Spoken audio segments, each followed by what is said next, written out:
think we all have that one friend who used to be really cool, but then they stopped being really cool and became really disappointing. And they started letting you down to the point where you don't even expect them to be cool anymore. You expect to be let down. For me, that friend is Pac-Man. I mean, his earliest games were the best. We had so many good times. And then everything changed, and he started,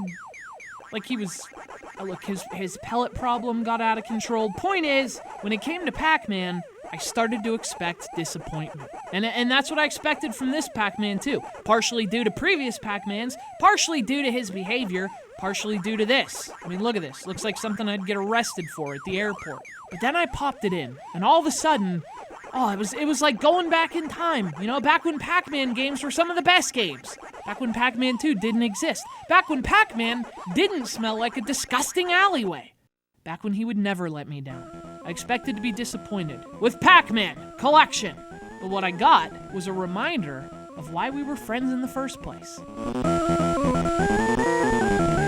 So this thing was released in 2001, not long after the GBA was launched. And look, I didn't have a GBA back then, but if I did, this probably would have been one of my favorite games on the whole damn system. It's just fantastic. And what it is a collection of 4 completely awesome Pac-Man games. None of the crap, none of the disappointments. It's just classic Pac. You've got the original Pac-Man, Pac-Mania, Pac-Attack, and then what is for me the highlight of the entire collection, the well-designed and stupidly named Pac-Man Arrangement, which sounds like Pac-Man Arraignment, which is what I've come to expect from Pac-Man, but it's not. It's Pac-Man Arrangement.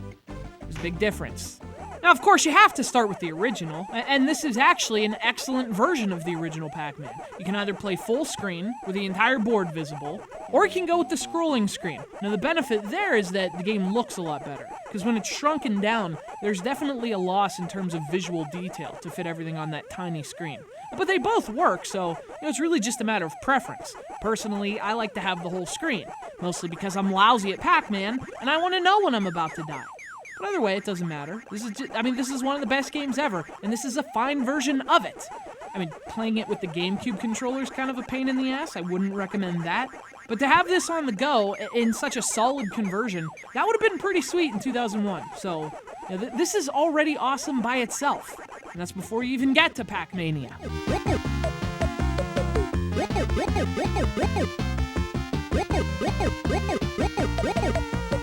So what's interesting about Pac-Mania is that, if you didn't know, you might expect this to be a newer game than it actually is, but it was actually released in 1987, which I find interesting. But what's cool about Pac-Mania is that it doesn't suck. I mean, it's a 3D take on the classic Pac-Man formula, but it's one that actually works. I mean, this has that same intangible Pac-Man feel as the original game, and that's what I love about it. Because, I mean, my problem with some of the Pac-Man sequels is that they stopped feeling like Pac-Man. You know, they lost that frantic, run-for-your-life, mazy vibe that defined the original and Ms. Pac-Man and all the classics. Pac-Mania totally has it, though. And the style works, too. You know, it's got that late 80s, early 90s 3D future look, but it still holds up, so this actually was an effective update, and one that's still fun to play.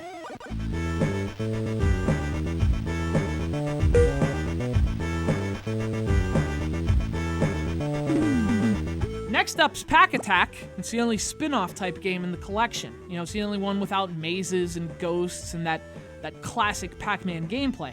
But it happens to be a really fun spin-off. And what it is it's basically just Tetris meets Pac-Man. You have to clear rows of blocks, they fall from above, but you also have to clear ghosts away by dropping Pac-Man in just the right spots. And it gets really tricky. It's a really clever combination, but I want to move on because Pac-Man freaking Arrangement. Holy crap, you guys! Pac-Man Arrangement.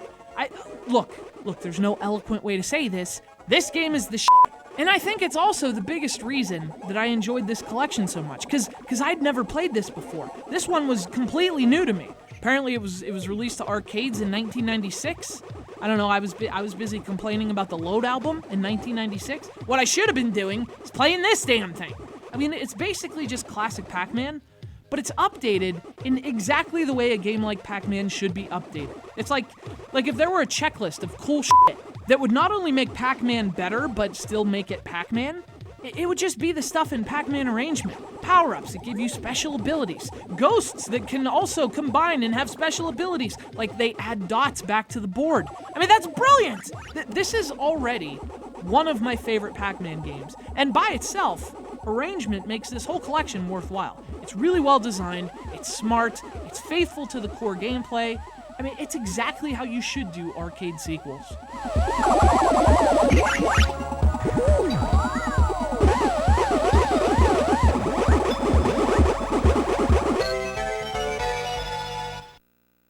Look, I know how it is, okay? And I'm not saying you should forgive and forget. You know, I mean, your friend is probably a deadbeat now, and you're gonna have to learn to deal with that. But what I am saying is that sometimes, when they're not violently intoxicated, they still have moments of coolness, you know? And you shouldn't let their disappointments and their shortcomings and the fact that their breath reeks of alcohol make you forget how much you love them.